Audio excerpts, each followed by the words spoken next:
بسم اللہ الرحمن الرحیم نحمده ونصلی ونسلم علی رسوله الکریم اما بعد قد قال رسول اللہ صلی اللہ تبارک و تعالی علیہ وسلم ارحم امتی بامتی ابو بکر واشدهم فی امر اللہ عمر واصدقهم حیاء عثمان واقرأهم لکتاب اللہ ابی بن کعب وأفرضهم زید بن ثابت وأعلمهم بالحلال والحرام معاذ بن جبل ألا وإن لكل أمة أمينا وإن أمين هذه الأمة أبو عبيدة بن الجراح أو كما قال رسول الله صلى الله تبارك وتعالى عليه وسلم اللهم صل على محمد وعلى آل محمد كما صليت على إبراهيم وعلى آل إبراهيم إنك حميد مجيد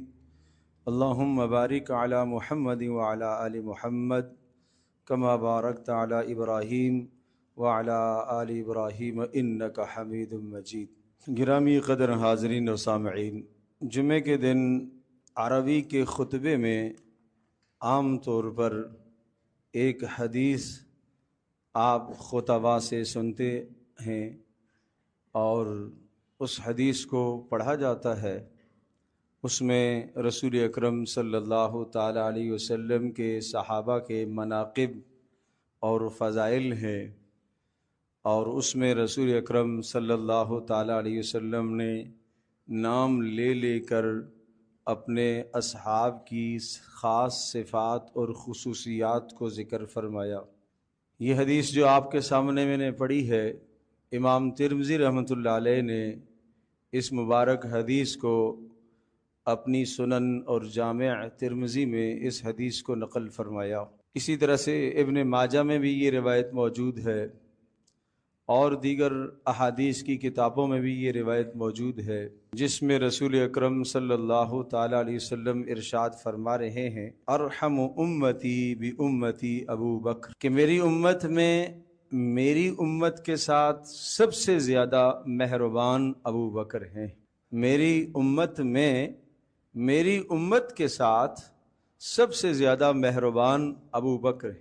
واشدہم فی امر اللہ عمر، اور دین کے معاملات میں سختی کرنے والے وہ عمر بن خطاب ہیں۔ اور اسی طرح سے ارشاد فرمایا، عثمان حیاداری میں بہت آگے ہے، علی فیصلہ کرنے میں بہت جاندار اور شاندار فیصلہ کرتے، سب سے شاندار اور بہترین قرآن کریم پڑھنے والے ابی بن کعب ہیں۔ اسی طرح سے حلال اور حرام کے مسائل کو جاننے والے معاذ بن جبل ہیں، اور ہر امت کے اندر ایک امین ہوتا ہے، میری امت کا امین ابو عبیدہ ابن جراح ہے۔ اس طرح سے رسول اکرم صلی اللہ تعالی علیہ وسلم نے نام لے کر ان کی خصوصیات کو بیان فرمایا، اور عام طور پر خطباء اس مبارک حدیث کو جمعے کے خطبے میں، عربی والے خطبے میں پڑھا کرتے۔ وجہ یہ ہے کہ عربی کا جو خطبہ ہوتا ہے،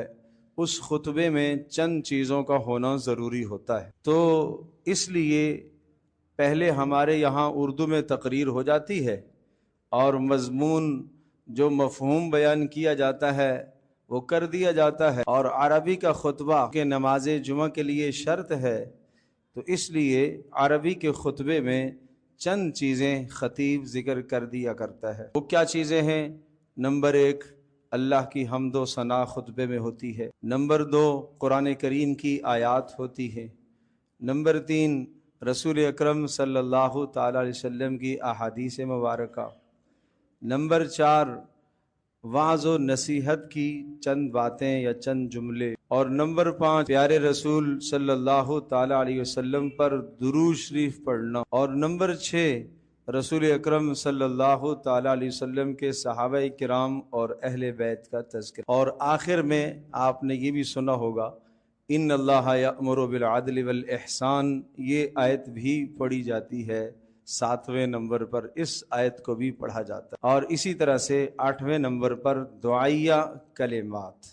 تو یہ جو چیزیں میں نے ذکر کی ہیں، یہ گویا کہ خطبے کا خلاصہ ہوتا ہے، یہ چیزیں خطبے میں ہونا ضروری ہے، ان تمام باتوں کی رعایت کر کے خطیب خطبہ دیتا ہے۔ یہ جو حدیث میں نے آپ کے سامنے پڑھی ہے، اس میں رسول اکرم صلی اللہ تعالی علیہ وسلم نے اپنے صحابہ کے مناقب اور فضائل کو ذکر فرماتے ہوئے سیدنا ابوبکر صدیق رضی اللہ تعالی عنہ کے بارے میں ارشاد فرمایا، ارحم امتی بامتی ابو بکر، کہ میری امت کے ساتھ، میری امت کے لوگوں میں سب سے زیادہ مہربانی کرنے والے ابو بکر ہیں۔ ارحم، رحم کرنے والے۔ رحم کس کو کہتے ہیں؟ آپ پڑھتے ہیں بسم اللہ الرحمن الرحیم، اس میں بھی دو لفظ آتے ہیں، الرحمن الرحیم، ان کا معنی بھی رحم کرنا۔ آپ سورۃ الفاتحہ پڑھتے ہیں الحمدللہ رب العالمین الرحمن الرحیم، تو یہ گویا کہ مہربانی، رحم کرنا اللہ تبارک تعالیٰ کی صفت ہے۔ پیارے رسول صلی اللہ تعالی علیہ وسلم کی جہاں صفات قرآن کریم ذکر کرتا ہے، لقد جاءکم رسول من انفسکم عزیز علیہ ما عنتم حریص علیکم بالمؤمنین رؤوف الرحیم، محمد رسول اللہ صلی اللہ تعالی علیہ وسلم بھی ایمان والوں کے ساتھ رحیم ہیں، مہربان ہیں۔ گویا کہ یہ رحمت اللہ تبارک تعالیٰ کا خاص وصف ہے، محمد رسول اللہ صلی اللہ تعالیٰ علیہ وسلم کی خاص خوبی اور صفت ہے، ابو بکر صدیق رضی اللہ تعالیٰ عنہ کی خاص خوبی اور صفت ہے، اور آپ نے ارشاد فرمایا ارحم امتی بامتی ابو بکر، کہ میری امت میں، میری امت کے ساتھ سب سے زیادہ مہربانی کرنے والے ابو بکر صدیق رضی اللہ۔ یہ لقب اللہ پاک نے پیارے پیغمبر صلی اللہ تعالی علیہ وسلم کی زبان نبوت سے، مبارک زبان سے ان کو یہ لقب دلوایا۔ اب ایک اور حدیث سنیے، حضرت صلی اللہ تعالی علیہ وسلم نے ارشاد فرمایا الراحمون یرحمہم الرحمن، جو دنیا میں بندوں پر مہربانی کرتے ہیں اللہ تبارک تعالیٰ ان پر مہربانی کرتا ہے۔ ارحموا من فی الارض یرحمکم من فی السماء، تم زمین والوں پر مہربانی کرو، آسمان والا تمہارے اوپر مہربان ہو جائے گا۔ تم زمین والوں پر مہربانی کرو، زمین میں انسان بستے ہیں ان پر مہربانی کرو، زمین میں جنات بستے ہیں ان پر مہربانی کرو، زمینوں میں حیوانات، چرند پرند اور کیڑے مکوڑے، یہ سب اللہ کی مخلوقات ہیں، کسی بھی مخلوق کو بغیر کسی سبب کے اذیت دینا، ستانا جائز نہیں ہے، یہ سب کے سب قابل رحم ہیں۔ پیارے رسول صلی اللہ تعالی علیہ وسلم کی خدمت میں جنات کی بھی ایک جماعت آئی اور انہوں نے آ کر کہا، اللہ کے رسول، یہ آپ کے لوگ یعنی انسان یہ ہڈیوں کو گندا کر دیتے ہیں اور نجاست میں پھینک دیتے ہیں اور ان سے استنجا کر لیتے ہیں، جبکہ یہ تو ہماری خوراک ہے۔ پیارے رسول صلی اللہ تعالی علیہ وسلم نے منع فرمایا کہ ہڈیوں کو نجاست میں نہیں پھینکنا چاہیے، ہڈیوں کو نجاست کے ساتھ ملوث نہیں کرنا چاہیے، گندگی کے ساتھ ملوث نہیں کرنا چاہیے، اس لیے کہ یہ تمہارے بھائی جنات کی خوراک ہے۔ تو یہ آپ علیہ الصلوۃ والسلام کی مہربانی، آپ علیہ الصلوۃ والسلام کا رحم ہے مخلوق پر۔ تو گویا کہ ہمیں بھی آپ نے یہ تلقین فرمائی ہے کہ آپ بھی زمین والوں پر رحم کرو۔ آپ نے یہ مہربانی سمجھائی کہ کوئی آدمی چلتے چلتے راستے میں کہیں اگر اس کو حاجت پیش آتی ہے، قضائے حاجت کے لیے جاتا ہے، کسی جنگل میں، وادی میں جاتا ہے، تو کسی کیڑے مکوڑے کے بل میں، سوراخ میں پیشاب نہ کرے۔ اس لیے ارشاد فرمایا کہ ممکن ہے کہ وہاں سے کوئی موذی کیڑا نکلے اور آپ کو نقصان پہنچا دے، اور یہ بھی ممکن ہے کہ کسی کا گھر آپ کیوں تباہ کرتے ہو؟ اس لیے کہ رسول اللہ صلی اللہ علیہ وسلم کیا ہیں؟ مہربان ہیں۔ آپ کی مہربانی ہے اور آپ نے وہ احکام ہمیں دیے کہ جن احکامات کے اندر بھی مہربانی ہی مہربانی، انسانوں کے ساتھ بھی مہربانی، حیوانوں کے ساتھ بھی مہربانی، جنات کے ساتھ بھی مہربانی، ہر مخلوق کے ساتھ مہربانی، یہاں تک کہ آپ مسجد میں تشریف لے آئے، آپ نے یعنی رسول اللہ صلی اللہ علیہ وسلم نے ہمیں یہ سبق دیا کہ جب تم مسجد میں آؤ تو بدبودار چیز کھا کر مسجد میں مت داخل ہوا کرو، کچی پیاز لہسن کھا کر مسجد میں مت آیا کرو، اس لیے کہ جس چیز سے انسانوں کو تکلیف ہوتی ہے اس سے ملائکہ کو بھی تکلیف ہوتی ہے۔ اگر آپ کچی پیاز کھا کے آئے، منہ سے بو آ رہی ہے، تو قریب میں ایک آدمی آپ سے بات کرتا ہے، آپ نے اپنا منہ اس کے قریب کیا، اسے بو گھن محسوس ہوتی ہے، جیسے اس آدمی کو بو محسوس ہوتی ہے ایسے ہی ملائکہ کو بھی بو محسوس ہوتی ہے۔ لہٰذا سگریٹ پینے والا آدمی مسجد میں داخل ہونے سے پہلے منہ اچھی طرح سے صاف کر کے آئے، مسواک کر کے آئے۔ نسوار استعمال کرنے والا آدمی، پان استعمال کرنے والا آدمی، وہ مسجد میں داخل ہوتے ہی اپنے منہ کو اچھی طرح سے مسواک کے ذریعے سے صاف کرے اور پھر اندر داخل ہو۔ اگر اس کے منہ سے بو آ رہی ہے تو اس نے مسجد کے نمازیوں پر بھی مہربانی نہیں کی اور اس نے ملائکہ پر بھی مہربانی نہیں، جبکہ رسول اکرم صلی اللہ علیہ وسلم نے ہمیں مہربانی کا درس دیا ہے اور ہمیں رحم کرنے کا سبق آپ نے دیا ہے۔ رحم کرو دوسروں پر، مہربانی کرو۔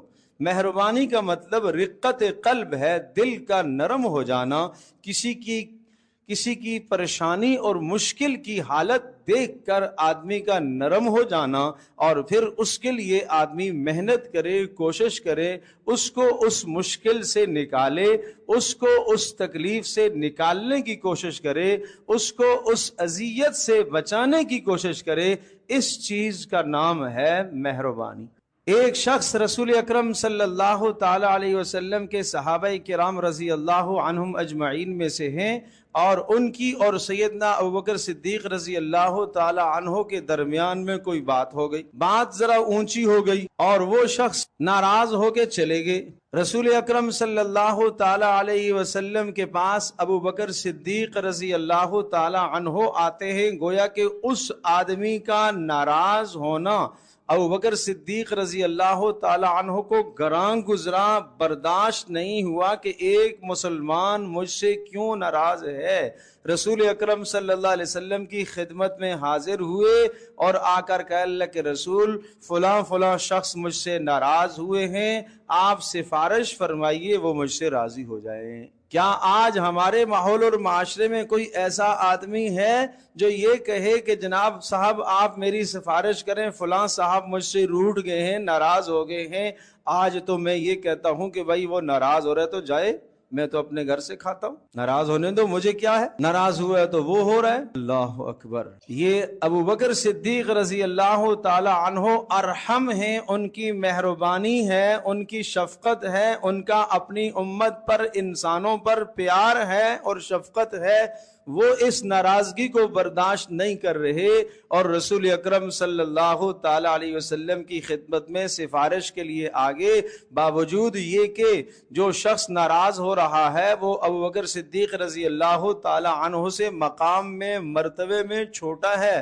ابوبکر صدیق رضی اللہ تعالی عنہ کا مقام اور مرتبہ بہت بلند و بالا ہے، لیکن جس آدمی کا مقام جتنا بلند ہوتا ہے اتنا اللہ کا ڈر بھی وہ رکھتا، اتنا اللہ کا خوف بھی وہ رکھتا، اتنا اللہ تبارک و تعالیٰ کا ڈر بھی دل میں ہے کہ کہیں ایسا نہ ہو کہ اس ایک آدمی کی ناراضگی کی وجہ سے میرا اللہ مجھ سے ناراض ہو جائے۔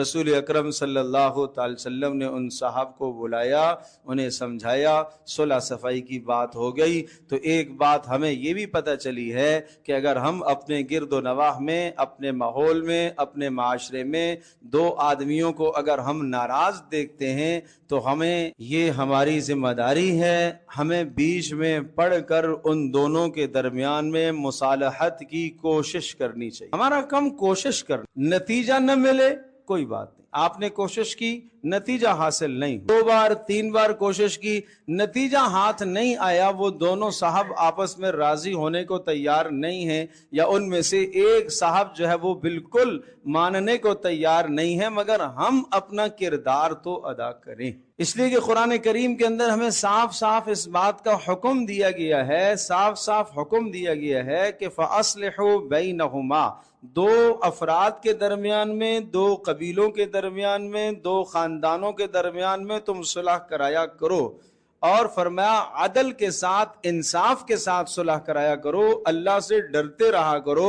انما المؤمنون اخوۃ، مسلمان آپس میں بھائیوں کی طرح ہے، فاصلحوا بین اخویکم، اور اپنے مسلمان بھائیوں کے درمیان میں صلح کراتے رہا کرو۔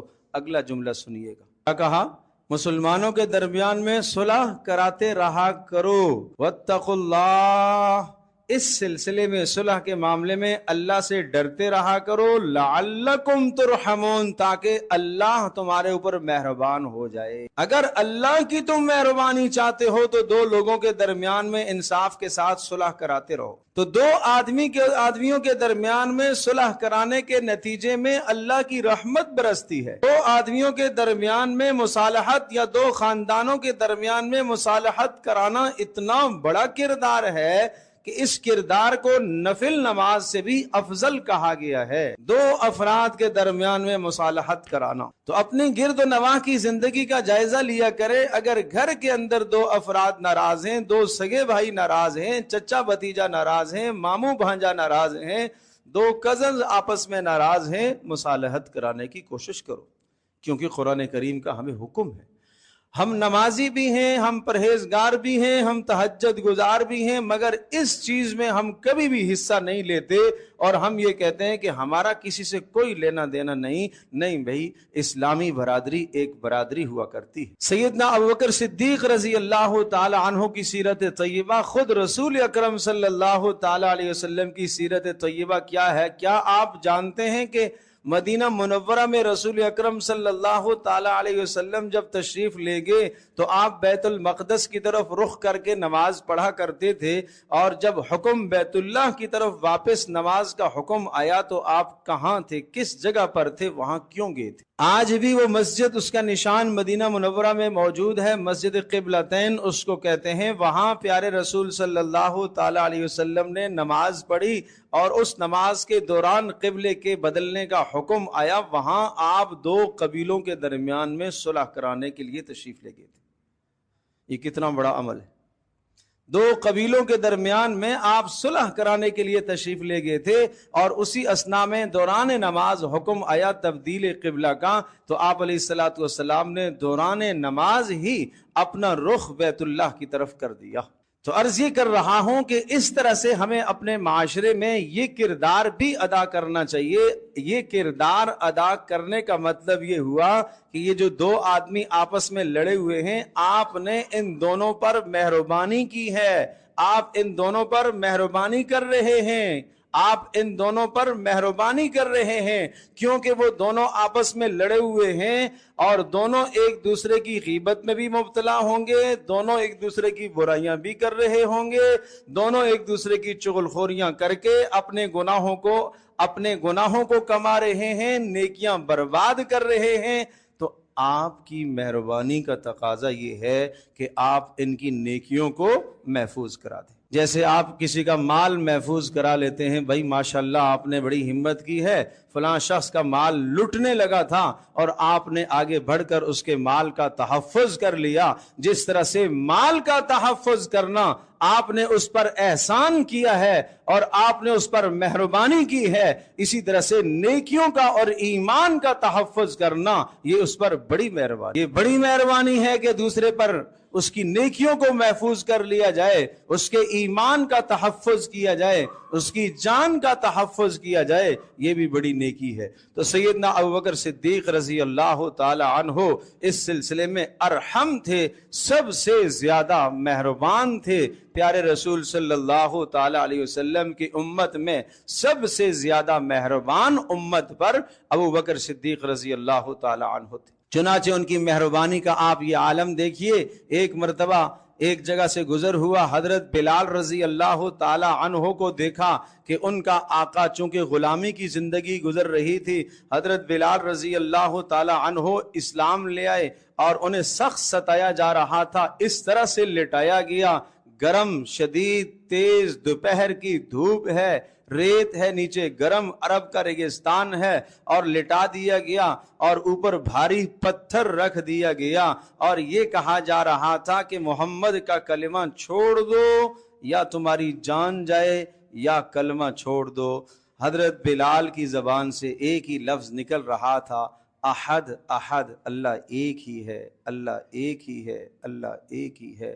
سوچو تو صحیح، دوپہر کی گرمی میں شدید تپش ہو، ویسے کوئی باہر آپ کو کہے کہ جناب 1 گھنٹہ آپ چھت پر کھڑے ہو جاؤ تو انسان کا دماغ ٹھکانے آ جاتا ہے، شدید دھوپ میں اور عرب کی دھوپ، اور پھر ان کو لٹا لیا گیا گرم ریت پر، اور اوپر سے قمیض اتروا دی گئی اور اوپر پتھر رکھ دیا گیا، وہ کیا عالم۔ یہ منظر سیدنا ابوبکر صدیق رضی اللہ تعالی عنہ نے دیکھا، برداشت نہ ہوا اور جا کر خرید لیا، خرید کر آزاد۔ اور پھر حضرت بلال رضی اللہ تعالی عنہ رسول اکرم صلی اللہ تعالی علیہ وسلم کی خدمت میں حاضر ہوئے اور ساری زندگی اپنے آپ کو رسول اکرم صلی اللہ تعالی علیہ وسلم کی خدمت کے لیے وقف کر دیا۔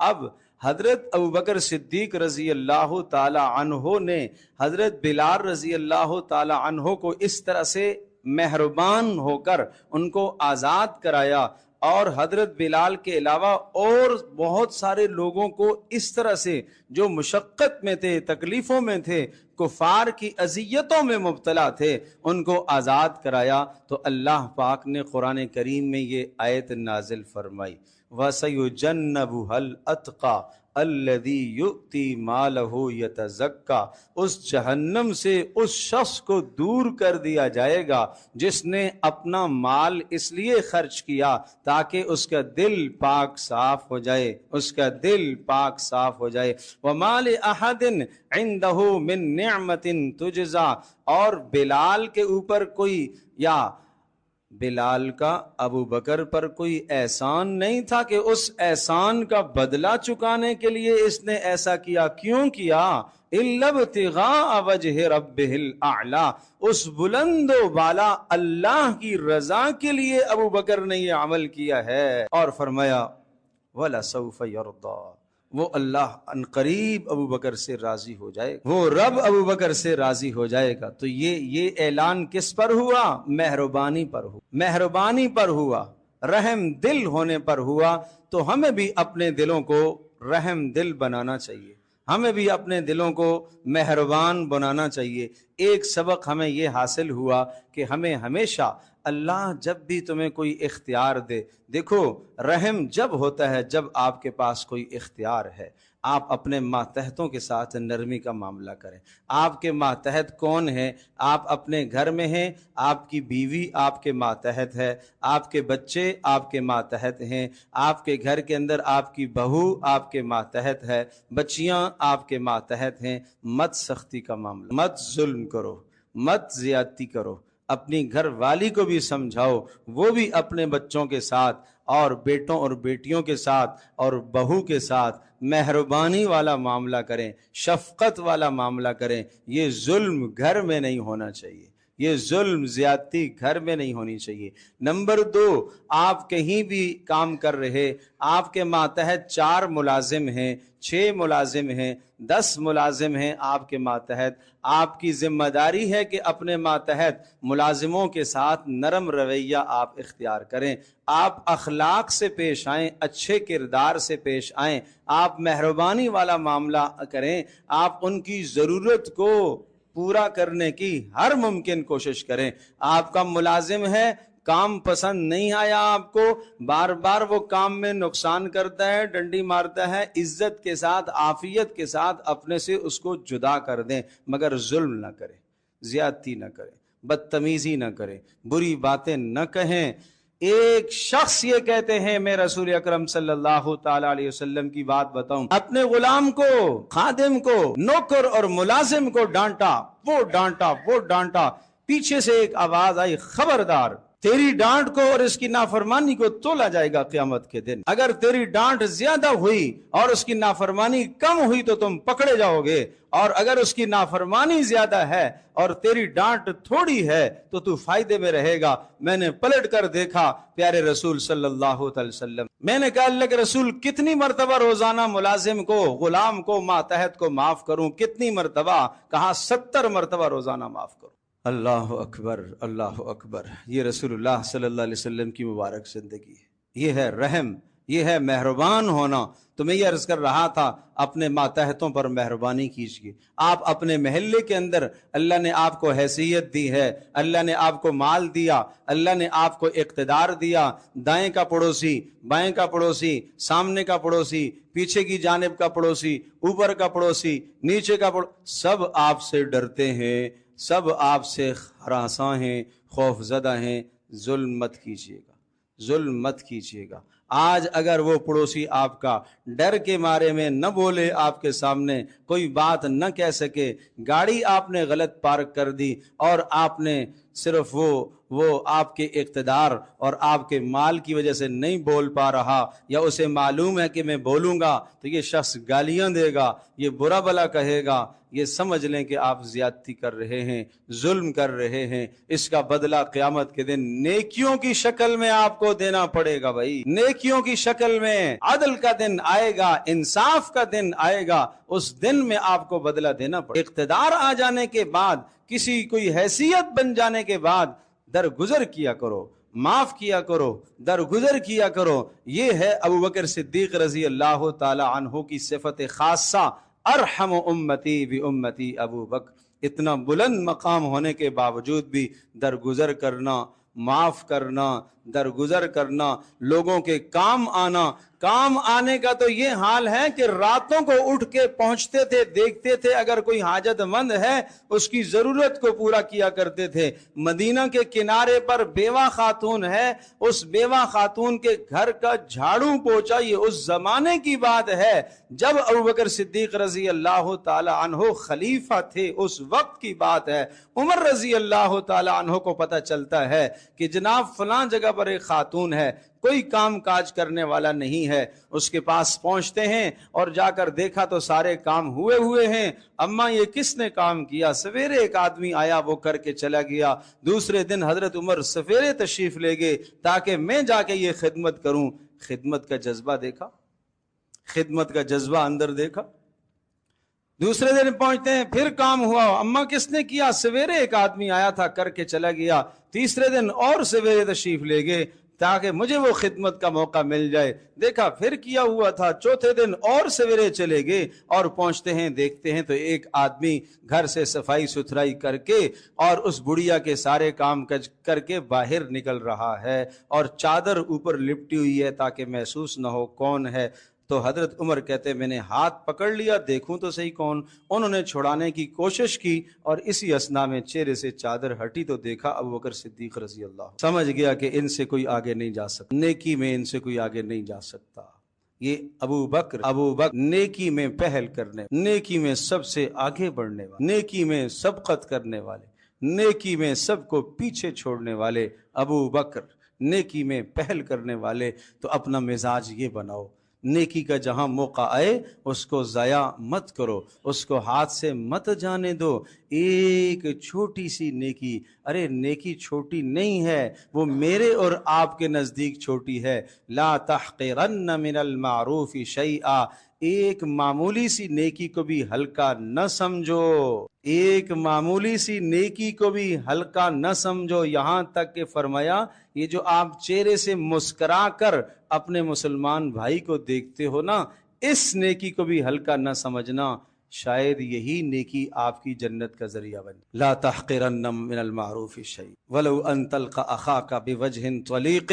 خندہ پیشانی کے ساتھ مسلمان سے مسکرا کر ملنا بھی بڑی نیکی ہے، شاید یہی بخشش کا ذریعہ بن جائے. تو ابوبکر صدیق رضی اللہ تعالی عنہ ارحم امتی بامتی ابو بکر. پیارے رسول صلی اللہ علیہ وسلم نے فرمایا کہ میری امت میں سب سے زیادہ میری امت پر مہربان ابوبکر صدیق رضی اللہ تعالی عنہ ہیں. اللہ پاک ان کے نقش قدم پر چلنے کی توفیق عطا